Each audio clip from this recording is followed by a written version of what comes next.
Les tonneliers de France ont formé des corporations dès le IXe siècle. En 1268, ils remettaient leur statut aux jurés pour approbation, qui devait être confirmé et complété par Charles VII, Louis XIII, Louis XIV, ce dernier prenant en 1669 une ordonnance sur le statut des forêts, toujours en vigueur.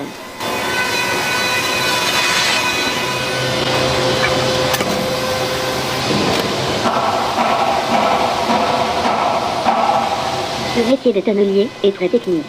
Tout commence par le choix des pièces de chêne, fendues avec lesquelles il va fabriquer son tonneau. On les appelle les mérins, et il faut les laisser sécher à l'air, au moins 2 ans. Ensuite seulement, on façonne de façon à obtenir des douelles. Parfaitement lisses, sans fente ni fissure, elles sont alors assemblées avec des cercles de travail. C'est le moment de la mise en rose, mais le tonneau, ainsi constitué, est loin d'être terminé. Vient le moment de passer en salle de chauffe. Cette technique ancestrale permet au bois de ceinturer doucement par l'action de l'eau et ou du feu, et, progressivement, de se joindre par cirage. L'opération de cintrage donne au tonneau sa forme définitive. Il ne reste plus qu'à renier, assembler le fond, percer le trou de bombe, vérifier l'étanchéité, polir et cercler définitivement. Qui a dit que le métier de tonnelier n'était pas compliqué? Ces tâches sont longues et fastidieuses, mais le résultat en vaut la chandelle.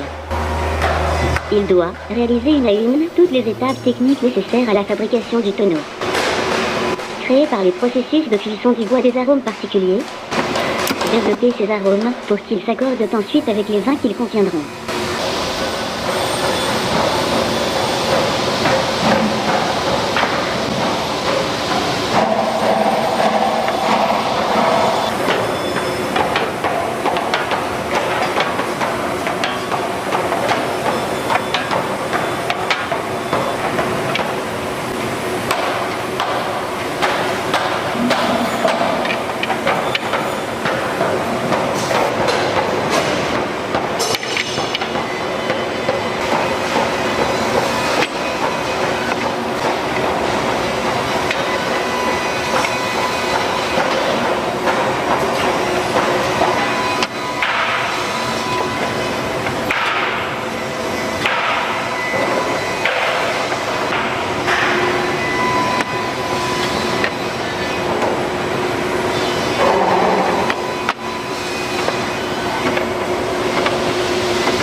Devenir tonnelier, loin d'un simple exécutant, le tonnelier est le gardien d'un savoir-faire.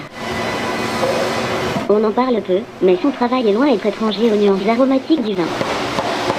En collaboration avec les vignerons et les œnologues, il est l'un des acteurs essentiels à la vinification. Patience et adresse sont donc les 2 qualités principales du tonnelier. En effet, il faut compter pas moins de 2 ans pour laisser vieillir les mérins. Il faut ensuite de bonnes heures pour chauffer les barriques. On ajoute à cela un contrôle répété à chaque étape de la fabrication. Rien que pour les douelles, le tonnelier est obligé d'opérer cette vérification avant le travail de chauffe. Le temps est donc l'allié principal du tonnelier. Robuste et manuel, il sait aussi se servir des oreilles jusqu'à apprendre à écouter le bois. Du bon craquement à la bonne température. Le tonnelier fait preuve de subtilité pour accompagner sa barrique dans chacune des étapes de sa création.